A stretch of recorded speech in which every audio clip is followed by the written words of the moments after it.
tushunarli nima deyapti. Ismoilov bo'ldi, boshqa gapim yo'q deyapti. Islom Ismoilov chiqib ketyapti. Hech qisi yo'q. Ha. Nurbek akam Jarima zarbasi berilsa kerak, chunki tashqari deydi.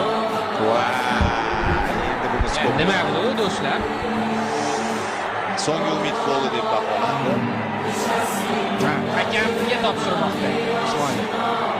Hakamga. Qo'shimcha taymlar yo'q. Turib berib, mayli hujumga bora olmasmiz. Turib berib, penaltilar yutib ketamiz nasib. Penaltilar orqali yutib ketamiz deganimda Ko'plikda.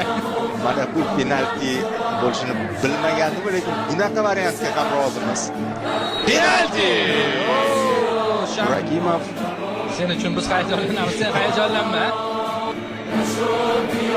zarba